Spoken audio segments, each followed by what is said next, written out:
रमता राम जपो रे प्राणी, अब तो सुन ले राम कहानी।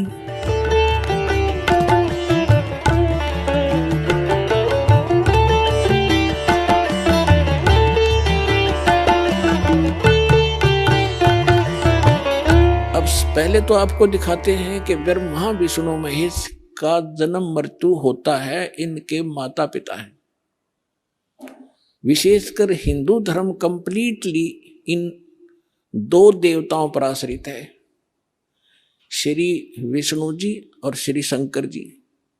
उसके बाद तो फिर जैसे भी हमें ज्ञान मिलता गया, बिखरता गया, कोई हनुमान पूज रहा है, कोई शेरा वाली का चिपट रहा है, कोई और काली माई का ही लगा हुआ है पूजा में, और फिर और नीचे सत्र में आगे हम खेत अपने कहीं 4 ईंट लगाई उसमें मत्था टेकन लाएंगे, या कोई मंदिर मस्जिद गुरुद्वारे बना कर वहां परमात्मा खोजने लगे। लेकिन मुख्य रूप से हिंदू धर्म के लोग श्रद्धालु श्री विष्णु जी और श्री शंकर जी को सुप्रीम मानकर पूजते रहे। और हमें यह बताया गया था इनके कोई माता पिता नहीं, केवल ब्रह्मा जी की मृत्यु बताते थे। आयु फिक्स थी कि 100 वर्ष की आयु होती है, फिर अपने आप पैदा हो जाता है। और ये तीनों देवता स्वयंभू हैं, ऐसी बकवाद सुना रखी थी हमारे। अब हमारे सदग्रंथ क्या बताते हैं, उनकी जीवनी क्या बताती है, उनकी इतिहास क्या बताता है, जिन सदग्रंथों को हम सत्य माना करते थे। देखिएगा, श्रीमद् देवी भागवत 3रा स्कंद,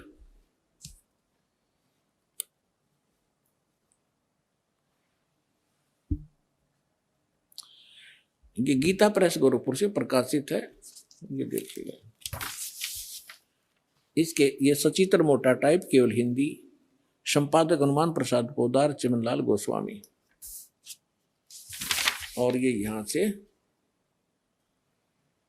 प्रकाशित है, मुद्रित और प्रकाशित। ये गीता प्रेस गोरखपुर से है। गीता भवन कार्यालय कोलकाता का संस्थान, गीता प्रेस गोरखपुर। इसके 123 पृष्ठ पर ले चलते हैं आपको, बिल्कुल 2 मिनट में सारी कहानी समझ में आ जाएगी। 123 पृष्ठ पे ये 3रा स्कंद।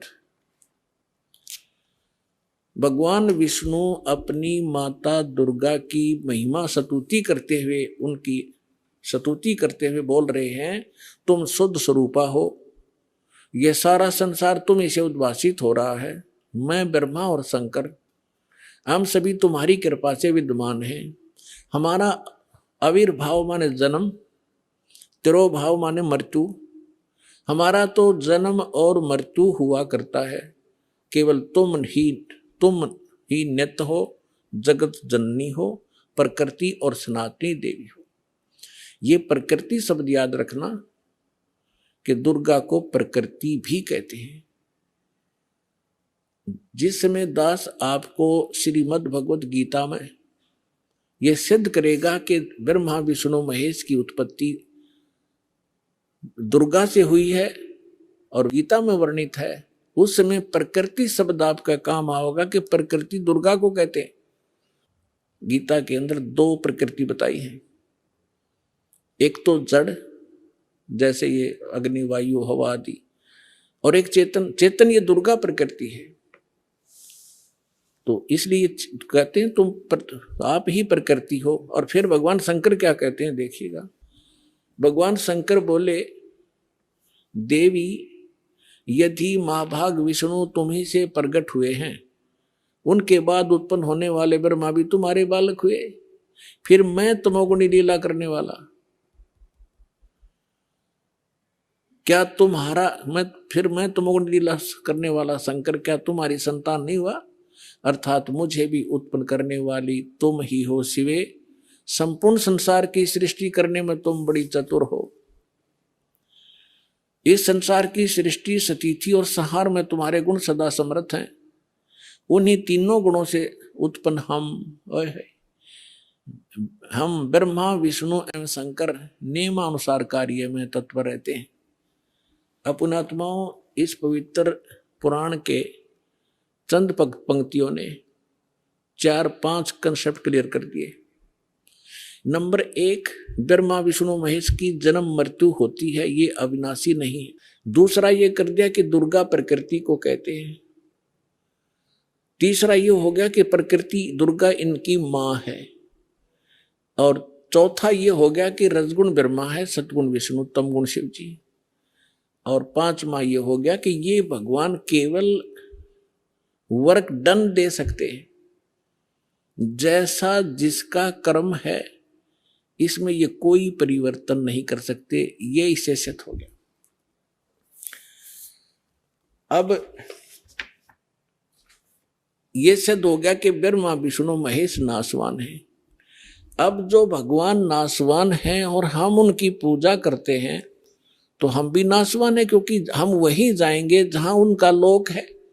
ब्रह्मा जी का उपासक ब्रह्मा जी के लोक में, विष्णु जी का उपासक विष्णु जी के लोक में, शिव जी का उपासक शिव जी के लोक में।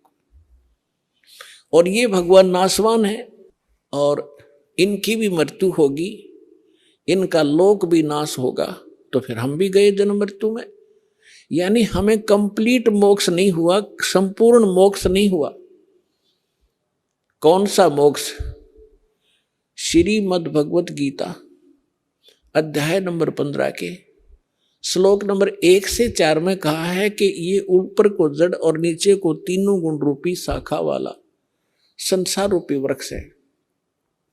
और जो संत इसके सभी पार्ट्स को विभिन्न विभिन्न बता देगा वह तत्वदर्शी संत है, वेद के तात्पर्य को जानने वाला है। फिर बताया है कि उसके पश्चात गीता अध्याय नंबर 15 के श्लोक नंबर 4 में कहा है, जब तत्वदर्शी संत मिल जाए उसके पश्चात परमेश्वर के उस परम पद की खोज करनी चाहिए जहां जाने के बाद साधक लौटकर कभी संसार में नहीं आते। और जिस परमेश्वर ने सभी ब्रह्मांडों की रचना की है, अर्थात जिस परमेश्वर से संसार रूपी वृक्ष की प्रवृत्ति विस्तार को प्राप्त हुई है, भावार्थ है कि जिसने सब ब्रह्मांडों की रचना की है वो कंप्लीट गॉड है, वो पूर्ण परमात्मा है। केवल उसी की भक्ति करो, गीता ज्ञानदाता स्पष्ट कर रहा है। और फिर कहता है कि अर्जुन